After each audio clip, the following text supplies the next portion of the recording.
ناز سلمان ندوی صاحب اس وقت ہمارے ساتھ موجود ہیں۔ صاحب آپ کا استقبال ہے۔ سب سے جو پہلا سوال یہ ہے کہ مسلمان ملک میں موجودہ حالات کو لے کے پریشان ہیں، بہت سارے ایسے چیزیں ہیں جس سے کافی مایوسی نظر آتی ہے مسلمانوں میں، کیا کہیں گے؟ میں سمجھتا ہوں کہ کسی بھی ملک میں مسلمان ہوں تو انہیں حالات پر اچھی طرح نظر بھی رکھنا چاہیے اور حالات کے بارے میں سوچنا چاہیے اور کچھ فیصلے کرنے چاہیے، مایوس نہیں ہونا چاہیے، کیونکہ مسلمان اور مومن کبھی مایوس نہیں ہوتا۔ اس کا جو اصل تعلق ہے وہ اللہ سے ہے، اور انہ لا ییأس من روح اللہ الا القوم الکافرون، یہ فرمایا گیا ہے کہ اللہ کی رحمت سے وہی مایوس ہوتے ہیں جو کافر ہوتے ہیں، جو منکر ہوتے ہیں۔ اس لیے مسلمان مایوس نہیں ہوتا۔ ہاں، حالات کے اثرات پڑتے ہیں۔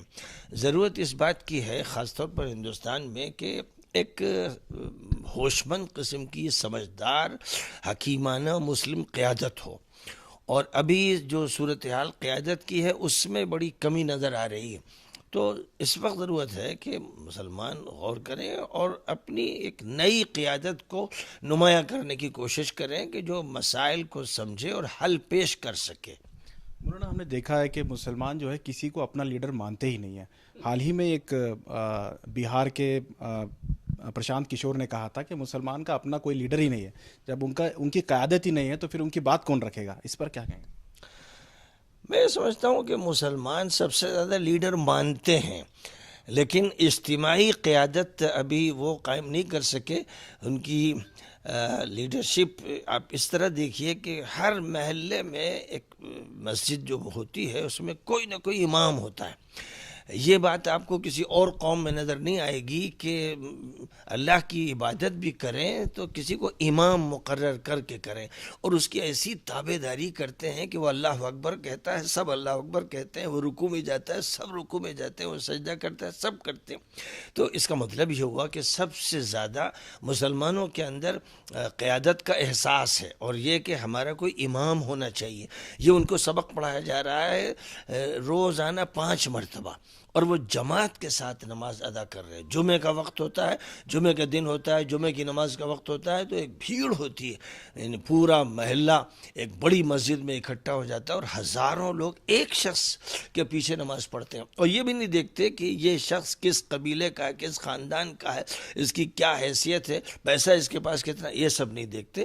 جس کو بھی مل کے طے کر لیا گیا کہ یہ امام ہے تو اس کا اتباع کرتے ہیں، اس کی اطاعت کرتے ہیں۔ تو معلوم یہ ہوا کہ مسلمانوں میں جو صفت ہے اپنی قیادت کی، اطاعت کی، وہ بہت زبردست ہے، اور اس کا دین سے رابطہ ہے۔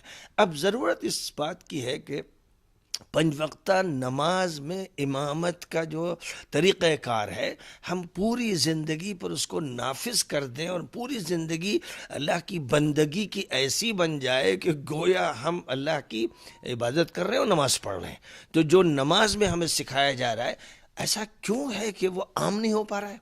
تو اسی کو ایسی عمومیت حاصل ہونی چاہیے کہ ہماری سیاسی قیادت، ہماری معاشی قیادت، ہماری سماجی قیادت، ہماری قومی و بین الاقوامی قیادت، یہ سب نماز سے سبق لے اور نماز کو نمونہ بنایا جائے۔ دیکھیے، حضرت ابوبکر صدیق رضی اللہ تعالی عنہ کو جب خلیفہ مقرر کیا گیا تو مسلمانوں نے ایک بات کہی تھی ان کی فضیلت کے سلسلے میں کہ رضیہ رسول اللہ صلی اللہ علیہ وسلم لدیننا افلا نرضاہ لدنیانا، کہ ہمارے نبی صلی اللہ علیہ وسلم نے ہمارے دین کے لیے ان کا انتخاب کیا، ان کو پسند کیا، یعنی نمازوں کا امام بنایا اپنی بیماری کے زمانے میں، تو ہم اپنی دنیا کے لیے کیوں نہ ان کو امام بنائیں؟ یہ سوچ ہے۔ معلوم یہ ہوا کہ اسی سوچ کے ساتھ ہمیں یہ چاہیے کہ ہم پوری ملت کے اندر یہ شعور پیدا کریں کہ جیسے تم نماز میں ایک امام پر متفق ہو جاتے ہو ایسے ہی سیاست میں بھی کرنا چاہیے۔ اچھا مولانا، آپ نے دیکھا ہوگا کہ ابو دھابی یعنی عرب کی سرزمین میں رام مندر کا افتتاح ہوا، کس طرح سے اسے لینا چاہیے مسلمانوں کو؟ دیکھیے، رسول اکرم صلی اللہ علیہ وسلم نے بہت ہی تاکید کے ساتھ یہ فرمایا تھا کہ اخرج الیہود والنصارى والمشرکین من جزیرۃ العرب، کہ جزیرۃ العرب سے یہود و نصارہ و مشرکون کو الگ کر دو، وہ یہاں نہیں رہیں گے۔ اور یہ فرمایا تھا کہ لا یبقى دینان فی جزیرۃ العرب، جزیرۃ العرب میں 2 دین نہیں رہیں گے۔ اسی بنیاد پر حضرت عمر رضی اللہ تعالیٰ عنہ نے اپنی خلافت کے زمانے میں یہود و نصارہ وغیرہ کو سب کو جزیرۃ العرب سے، اور یاد رکھیے کہ جزیرۃ العرب عراق اور سیریا کے جو بارڈر ہیں، سدرن بارڈر، وہاں سے لے کر یمن اور حضرموت اور عمان اور بحرین کے جو آخری بارڈر ہے سمندر سے ملتے ہیں، یہ پورا علاقہ جزیرۃ العرب کہلاتا ہے۔ اس لیے ابو ظبی اور دبئی اور دیگر ناموں سے جو ملک ہیں، در حقیقت یہ رجواڑے ہیں، ان کی کوئی حیثیت نہیں ہے، یہ سب انگریزوں نے بنائے ہیں، اور یہ جو وہاں کے حکمران ہیں یہ انگریزوں کے غلام ہیں، وظیفہ خوار ہیں، اس لیے ان کی کوئی حیثیت نہیں ہے، اور ملت ان کے کسی فیصلے کو نہیں مانتی۔ جس طرح سے ملک میں حالیہ دنوں میں رام مندر کا افتتاح ہوا، اس کے بعد پھر گیان واپی کا ایک نیا دور شروع ہو چکا ہے، ایسے میں مسلمان اسے باریکی سے دیکھ رہے ہیں، حالانکہ یو پی میں یہ دوسرا معاملہ ہے، اس کے بعد پھر کاشی متھرا کی بھی باری ہے، اس طرح کے بیانات آ رہے ہیں، تو مسلمانوں کو کس طرح سے ریئیکٹ کرنا چاہیے ایسے ایشوز پہ؟ دیکھیے، سب لوگ جانتے ہیں کہ اس موضوع پر میں نے بات چھیڑی تھی، اور میں نے پرسنل لا بورڈ کے ذمہ داروں سے یہ کہا تھا کہ ضرورت ہے کہ جن سے جھگڑا چلا رہا ہے، 1949 سے چلا رہا ہے، اس سے پہلے سے چلا رہا ہے، اور وہ اس حد تک پہنچا کہ مسجد بھی شہید ہوئی، لوگ شہید ہوئے، ان سے بات ہونی چاہیے۔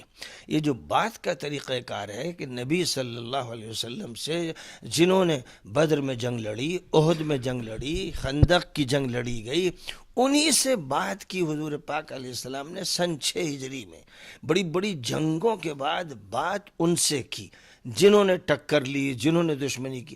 یہ صحیح طریقہ ہے۔ میں نے اس وقت دعوت دی تھی کہ مسلمان غیر مسلموں سے، ہندوؤں سے بیٹھ کر بات کریں کہ یہ ایک مسئلہ ہے، آپ کے ہاں بڑا جذباتی اور مذہبی ہے، ہمارے ہاں بھی وہ مذہبی مسئلہ ہے، اس کو کیسے حل کریں۔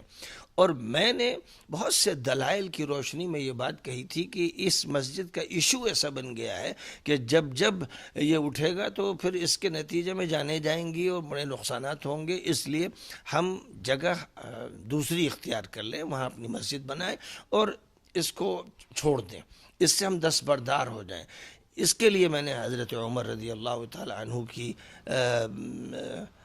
کے فیصلوں کے حوالے دیے، اور فقہ حنبلی کا حوالہ دیا، اور فقہ حنفی کا حوالہ دیا، بڑی تفصیل کے ساتھ یہ سب باتیں ہوئیں، لیکن میری بات کو نہیں مانا گیا، اور یہ کہا گیا کہ ہم بات نہیں کریں گے، سپریم کورٹ کا جو فیصلہ آئے گا وہ ہمیں منظور ہوگا۔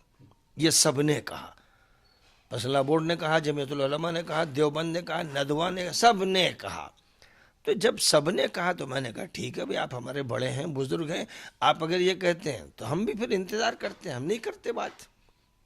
یہاں تک ہوتے ہوا تو سپریم کورٹ کا فیصلہ آ گیا۔ اب جب فیصلہ آ گیا تو مسلمانوں نے کیونکہ زبان دی تھی، عہد کیا تھا کہ ہم اسے مان لیں گے، تو پھر اعتراض نہیں کرنا چاہیے۔ اگر وہ پہلے وہ والا فارمولہ اختیار کر لیتے کہ مل بیٹھیں گے، باتیں کریں گے، تو اس میں یہ بات طے تھی، آئندہ کسی مسجد کو نہیں چھیڑا جائے گا، کسی خانقاہ کو نہیں، کسی درگاہ کو نہیں، کسی مدرسے کو نہیں، یہ معاہدہ ہونا تھا، اور جنہوں نے وہ مسجد توڑی ان کو سزا دی جائے گی، مسجد کی جو زمین ہے وہ سب حوالے کی جائے گی، اور ایک مسجد بنے گی۔ یہ باتیں اگر طے ہو جاتی، پارلیمنٹ کے ذریعے طے ہو جاتی اور سپریم کورٹ کے ذریعے طے ہو جاتی، تو اس معاہدے کا پاس و لحاظ کرنا پڑتا۔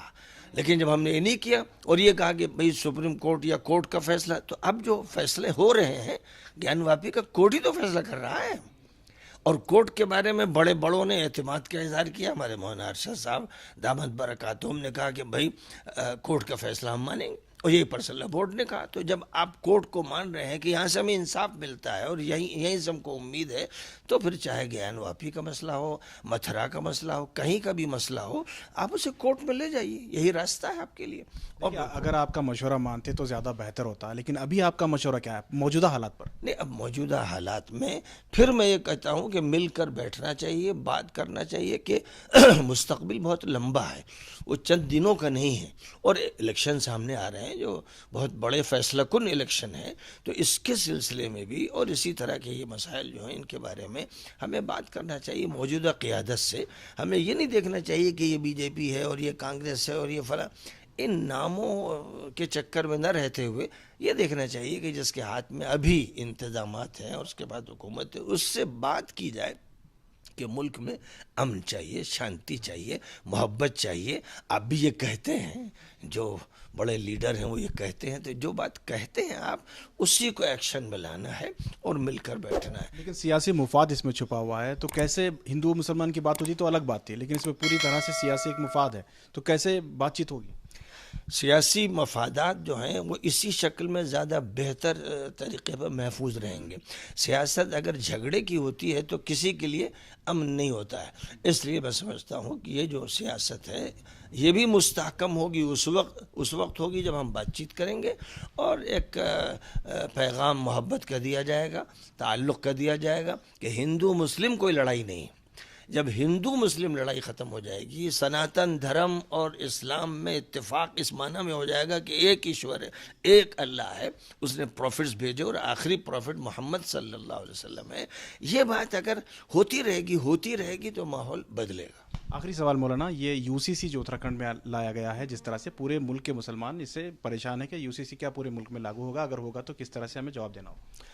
جس وقت یو سی سی کی بات چلی اس وقت میں نے ایک بیان دیا تھا کہ ہماری لڑائی یو سی سی سے نہیں ہے، ہمارا مطالبہ پوری شریعت کا ہے. ہم پرسنل لا کو نہیں مانتے، کیونکہ پرسنل لا انگریزوں کا دیا ہوا لفظ ہے اور اسلام کا ایک چتھڑا ہے، اس سے زیادہ اس کی کوئی حیثیت نہیں. فیملی لاز جو ہیں ان کو پرسنل لا کا نام دے دیا گیا. قرآن ظاہر ہے کہ اس سے بہت وسیع ہے، تو ایک چھوٹے سے ٹکڑے پر آپ نے اکتفا کر لیا، یہ صحیح نہیں. پوری شریعت کی بات ہو، لیکن کس طرح بات ہوگی؟ بات کا طریقہ یہ ہے کہ پہلے آپ یہ سمجھائیے، جو آپ کے مقابل میں ہے اس کو یہ سمجھائیے کہ ہم جس کو شریعت کہتے ہیں وہ ڈیوائن لا ہے، یعنی ایشور کا قانون ہے اور ہم اس کی دلیلیں رکھتے ہیں. تو اگر ہم ایشور کے قانون کو اچھی طرح سمجھا دیں گے تو اس کا اچھا نتیجہ نکلے گا. ابھی دیکھیے کہ اتراکھنڈ میں جو یو سی سی کا ایک نمونہ سامنے آیا ہے، اس میں صاف طور پر لگ رہا ہے کہ جو قانون بنانے والے ہیں نادان ہیں، احمق ہیں، بیوقوف ہیں، اس لیے کہ وہ عورت کے جو حق عدت ہے اس کو خارج کر رہے ہیں اور یہ کہتے ہیں کہ صاحب میراث میں دونوں کو، مرد اور عورت کو برابر ملے گا. یہ اس لیے ہو رہا ہے کہ ان کو اسلامی قانون کا پتہ نہیں، حکمتوں کا پتہ نہیں، دانش و بینش کا پتہ نہیں. وہ تو بیچارے کچھ لوگوں کے ووٹ دینے سے آ جاتے ہیں اور وہ آ جاتے ہیں تو اس کے بعد جو حکومت کے عام فیصلے ہیں وہ نہیں کر سکتے. وہ ان کی عقل اتنی نہیں، اس میں لڑتے ہیں، جھگڑتے ہیں، کبھی کبھی فائلیں پھینکتے ہیں اور گالیاں بکتے ہیں. یہ سب کرنے والے لوگ اس قابل نہیں ہے کہ وہ قانون بنائیں. قانون بنانے کا طریقہ یہ ہے کہ جو بڑے سادھو سنت ہندوؤں کے ہیں، مسلمانوں کے بڑے علماء ہیں اور اسی طرح جو بدھسٹ ہیں، بڑے بڑے سنت مہنت عیسائی ہیں، یہ سب مل کے بیٹھے کہ ایک ایسا قانون بنائیے آپ سب لوگ مل کر جس میں آپ کے مذہب کو، آپ کے کلچر کو نقصان نہ پہنچے، اور جو اتفاق والی باتیں ہیں ان پر سب لوگ اتفاق کر لیں تو پھر واقعتاً یونیفارم سول کوڈ آئے گا، کسی کو تکلیف نہیں ہوگی. یہ میں نے اس وقت مطالبہ کیا تھا کہ یونیفارم سول کوڈ کیسا ہو، یہ موضوع ہے. ہمیں جھگڑنا یوں نہیں ہے کہ صاحب یونیفارم نہ ہو، یونیفارمٹی اچھی بات ہے، لیکن اس طرح ہو کہ کوئی غلط فیصلہ نہ ہونے پائے. آپ کے جو مشورے ہوا کرتے تھے، جو پہلے آپ دیا کرتے تھے، لیکن آج کل آپ تھوڑا سا پیچھے رہتے ہیں، آپ کیوں قیادت نہیں کر رہے آگے؟ سوال یہ ہے کہ مجھے امام بنا لیں تو میں نماز کے لیے آگے کھڑا ہو جاؤں، لیکن ابھی مجھے امام نہیں بنا رہے ہیں، دوسروں کے امام بنا رکھا ہے. تو اب تو یہ ان کا سوچنا ہے کہ بھائی جو امام بنے گا اس کے اللہ اکبر پر آپ بھی کہیں گے اللہ اکبر. تو جس دن قوم یہ طے کرے گی کہ بھائی مولانا سلمان کے مشورے صحیح ہوتے ہیں، ہمیں چاہے برے لگیں یا اچھے لگیں، تو ہم اب ان کی امامت میں نماز پڑھیں گے انشاءاللہ. جی بہت بہت شکریہ. یہ تھے مولانا سلمان ندوی صاحب، جو بے باکی کے ساتھ تمام سوالات کے جوابات دیے اور ہمیشہ وہ اپنی بے باکی کے لیے جانے جاتے ہیں. کیمرہ پرسن سمیر کے ساتھ شاہد قاضی، بنگلورو.